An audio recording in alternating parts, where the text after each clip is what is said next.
Okay. Welcome to the Krusty Lab, the podcast where we take biology that should probably scare you and make it only slightly scary. I'm Bobby Sponge, and today we are going deep, like nucleus level deep. DNA replication, transcription, mitosis, meiosis, and something called cell cycle arrest, which sounds like the police showing up inside your body. That is not entirely inaccurate as an analogy, actually. Dr. Seeley, starting us off with validation. What a day. I said it was not entirely inaccurate. That is not the same as accurate. These are meaningfully different statements. Can we just start? I have been awake for 31 hours because I got my own cells arrested and I need to talk about it. That is mildly alarming on multiple levels. Hold on. Cell cycle arrest sounds like a feature, not a bug. Like, what if you could pause cell division on demand? You could sell that. Subscription-based cellular pause. I'm writing this down. I once paused. Okay. Let's back up and do this properly, because I genuinely don't know where to start. Dr. Seeley, cells are dividing constantly, right? Like right now, inside me, there are cells just copying themselves? Approximately 37 trillion cells in the human body, and at any given moment, tens of millions are actively dividing. Your bone marrow alone produces around 2 million red blood cells per second, but division requires duplication first, and that is where we begin. DNA replication. Okay, explain it to me, all of it. Before a cell divides, it must copy its entire genome, all 3 billion base pairs of it. The process begins at specific sites on the chromosome called origins of replication. In eukaryotes like us, there are thousands of these origins firing simultaneously, which is the only reason replication finishes in hours rather than days. Wait, thousands of starting points at the same time? Yes, an enzyme called helicase unwinds the double helix at each origin, separating the two strands and forming what we call a replication fork. Then DNA polymerase, the actual copying enzyme, reads each template strand and builds a new complementary strand. But it can only build in one direction, 5' to 3'. This creates an asymmetry. The lagging strand. This is the good part. Tell them about the lagging strand.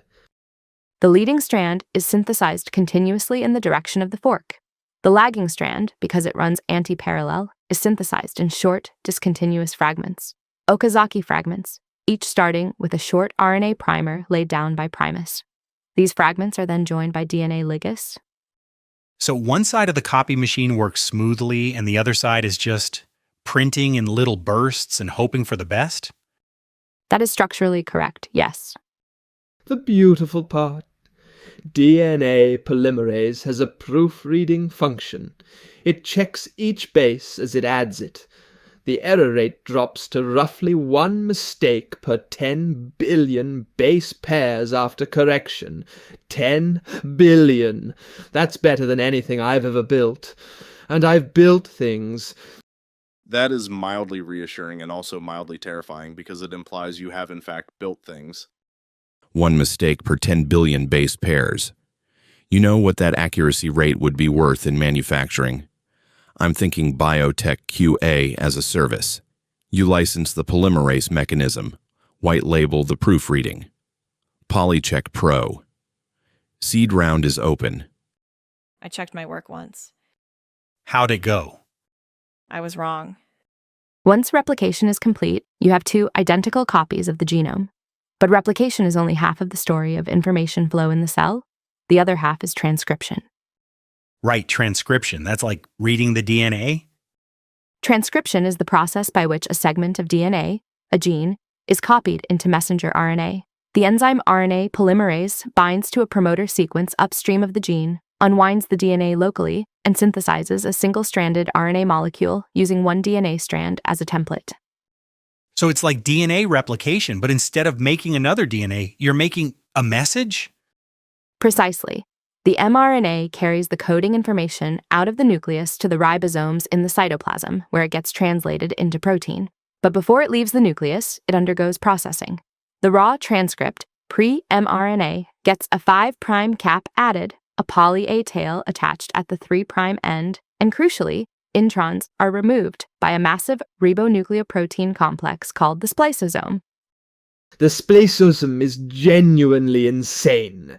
It's made of 5 snRNAs and over 100 proteins, and it assembles fresh onto every single transcript. It's like building the machine from scratch every time you want to make a sandwich. I love it. I tried to recreate one in my shed. The shed smells different now. Mildly concerning. Also, that analogy was more apt than I expected from you. Hold on. Introns get removed. That means there's non-coding sequence in our DNA that just gets spliced out. What percentage of the genome is introns? Approximately 95% of the human genome does not code for protein. Introns represent a large fraction of that. 95% waste. That is exactly the kind of inefficiency a lean startup disrupts. I'm calling it genome trim. We identify the junk, we cut it out. People tried that. In mice, the mice were not fine. How not fine? Developmental defects, embryonic lethality, global transcriptional dysregulation. Turns out junk DNA is doing a lot of regulatory work. But hey, 3 out of 7 survived. That's above my personal average.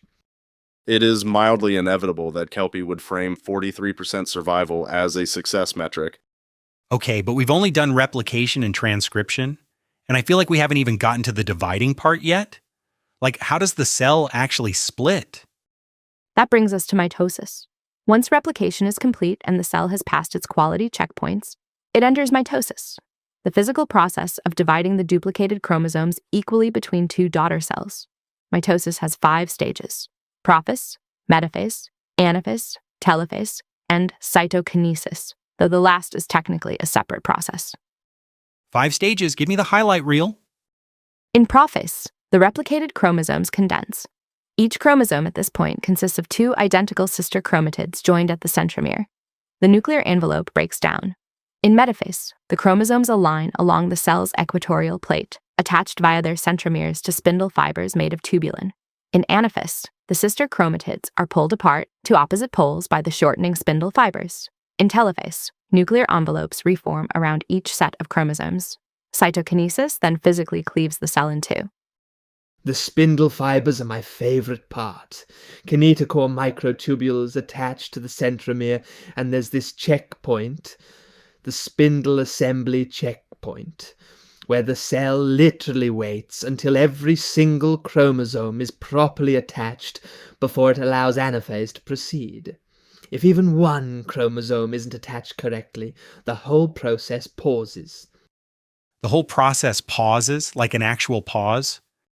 Yes. And if you inhibit that checkpoint pharmacologically, say with no cortisol, which I definitely have, the cell just tries to divide anyway with chromosomes scattered randomly, and you get massive aneuploidy, which is objectively fascinating, and also sort of what happens in cancer. It is mildly notable that your excitement about cancer-like states is indistinguishable from your excitement about literally anything else. Wait, no cortisol. Is that controlled? Technically, it's a research chemical. You can order it. I ordered it in bulk. I once waited for something. Yeah? What happened? It took a while. Mitosis produces 2 genetically identical daughter cells, which is ideal for growth and repair, but reproduction, the transmission of genetic information to offspring, requires a different process entirely: meiosis. Meiosis. Okay, I always mix these up. Mitosis, meiosis. What's the actual difference? The goal is fundamentally different. Mitosis maintains the chromosome number. Meiosis halves it.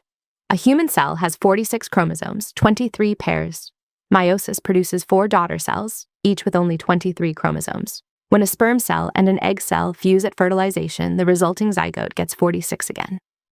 Oh, so meiosis is the process that makes gametes, sperm and eggs. This is why babies don't have 92 chromosomes. Precisely. Meiosis consists of 2 sequential divisions, meiosis Y and meiosis II. Meiosis I is the reductive division, where homologous chromosome pairs separate. Meiosis II is more similar to mitosis, separating sister chromatids. But the critical event that makes meiosis genetically interesting happens during Prophys-Wa crossing over. Crossing over, that's where bits of chromosomes swap, right? Homologous chromosomes, one from your mother, one from your father, pair up closely in a structure called the synaptonemal complex. At points called chiasmata, they physically break and exchange corresponding segments. The result is recombinant chromosomes containing genetic material from both parents. Combined with independent assortment, the random orientation of chromosome pairs at metaphase 1, meiosis can produce over 8 million unique chromosome combinations from a single individual per parent, the two parents together, over 70 trillion. 70 trillion possible U's? 70 trillion is a market. Think about it. Genetic uniqueness as a verified asset. You NFT the recombination event. Your chromosomal crossing over pattern, minted at conception. I'm calling it Please don't. meiosis mint. It is mildly horrifying that this was not even in the bottom half of your ideas today. Here's what I want to know, though. Meiosis has its own spindle assembly checkpoint, its own DNA damage checkpoint. But the checkpoints in meiosis are weaker. That's why most chromosomal errors in humans come from meiosis. Trisomy 21. Non-disjunction events. The system is less robust specifically in meiosis, and it gets weaker with age, especially in oocytes, which arrest and prophesy and just sit there, for decades sometimes. Oocytes arrest in diplotin of Prophase I and can remain there for up to 50 years in human females. They only resume meiosis at ovulation. 50 years? An egg cell is just frozen in the middle of meiosis for 50 years? Held in a state called dictyate arrest, yes. This extended arrest correlates with the increased risk of chromosomal abnormalities with maternal age. It's like being on hold. That's actually not a bad analogy for once. I've been on hold. Okay, wait. Arrest. Like arrest? That keeps coming up. Cell cycle arrest. Is that different? The cell cycle is the full sequence of events a cell goes through from one division to the next. Gap 1, S phase, where DNA replication occurs, Gap 2, and then mitosis. Between each phase, there are checkpoints, molecular surveillance systems that verify the cell is ready to proceed. Cell cycle arrest refers to a deliberate halt at one of these checkpoints. Deliberate, so the cell chooses to stop? In a sense, the most critical checkpoint is the G1S checkpoint, governed primarily by the tumor suppressor protein P53. If DNA damage is detected by sensor proteins like ATM and ATR, which detect double-strand breaks, P53 is stabilized and activates transcription of P21, a cyclin-dependent kinase inhibitor. P21 inhibits the CDK2 cyclin E complex that normally drives the cell into S phase. The cell stalls. And here's the beautiful, terrifying part. P53 can also trigger apoptosis. If the damage is too severe to repair, P53 essentially decides the cell should die rather than pass on corrupted DNA. It's the cell choosing between repair and suicide. The cell chooses to die? And in cancer, P53 is mutated in over 50% of cases, which means the checkpoint is gone. The cell has damage, the alarm goes off, and nothing happens. Division just continues. The car's brakes are cut, but you can also cut them intentionally. Please don't finish that sentence. So, for research purposes, I have a protocol. I've knocked out P53 in cell culture in my shed with a lentiviral vector I assembled myself. It is mildly extraordinary that you are still alive. Wait, P53 triggers cell death in damaged cells. So if you could selectively activate P53 in cancer cells. That is the basis of an entire class of cancer therapeutics. MDM2 inhibitors, for instance, prevent MDM2 from tagging P53 for degradation, effectively restoring the arrest pathway. I want to invest in that. Right now. What's the ticker? I'm pulling up my phone. There are about 15 drugs in trials. Also, it's complicated. P50 restoration in cells with downstream mutations doesn't always help. Biology doesn't let you win cleanly. That's just a product problem. Okay, so let me see if I've got this. Your cells are replicating DNA right now. If the copy is bad, it gets arrested before it can divide. If the arrest fails, you can get cancer. And all of this, the replication, the transcription, the mitosis, the meiosis, it's all connected by this idea of the cell checking its own work before moving on. That is a reasonable synthesis, yes. The cell cycle is fundamentally a quality control system. Each checkpoint asks, is the genome intact? Is replication complete? Are chromosomes properly attached? The machinery is extraordinarily robust, but not infallible. And the places where it fails are insanely interesting. Replication stress, when replication forks collapse, activates the ATR checkpoint.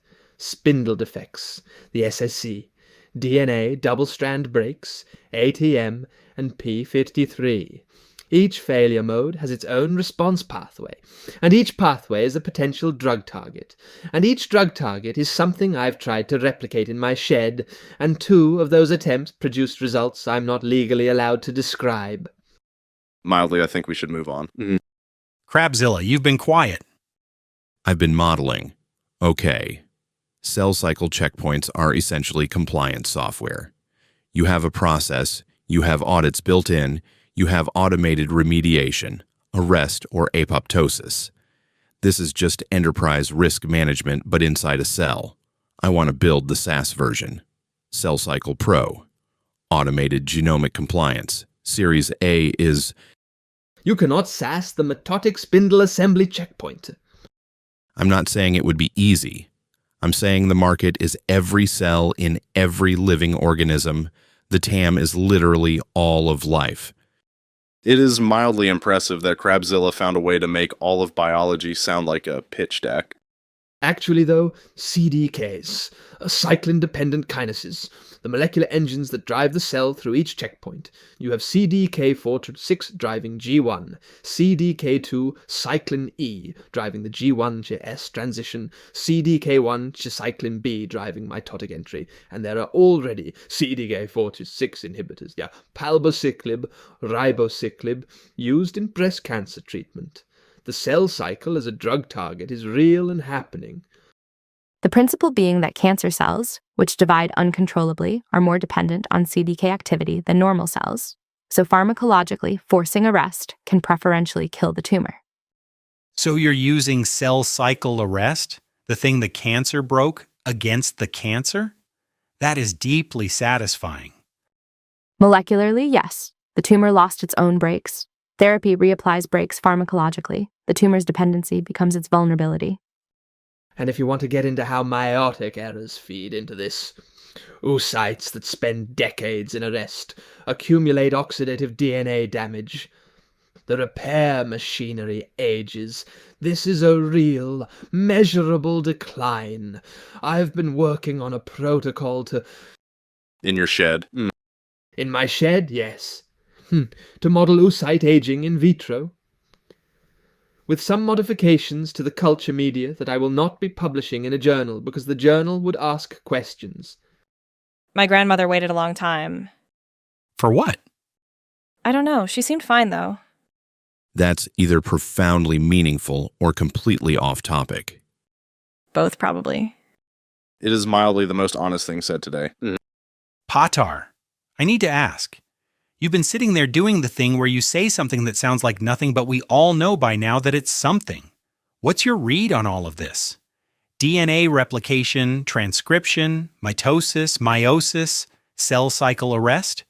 What is it actually? Patar. The cell has one job: keep the information alive and pass it on correctly. Replication copies it. Transcription reads it. Mitosis passes the copy to the next cell. Meiosis halves it so 2 cells can make a new, complete version. And cell cycle arrest is the pause between each step where the cell asks, did we do that right? The whole thing is one long process of copy, check, pass on. Copy, check, pass on. The cancer is just what happens when the checking stops. Patar. Patar, that was the whole episode in 8 sentences. I have spent 20 minutes constructing a detailed mechanistic framework, and she has accurately summarized it in 43 words. I find that acceptable. Copy check, pass on. I'm getting that tattooed. Immediately after I finish the protocol I'm running tonight. Copy check pass on. That's a company name. That's a brand. Copycheckpasson.io. I'm registering the domain right now. That's it. That's the Krusty lab, everybody. Every single one of your cells is doing this right now. Copying, checking, passing on. The machinery is ancient, 3 billion years old, and it still mostly works. Mostly. Unless Kelpie's involved. 2 of the 3 organisms are genuinely fine. It is mildly comforting that our continued existence relies on molecular machinery more reliable than the people in this room.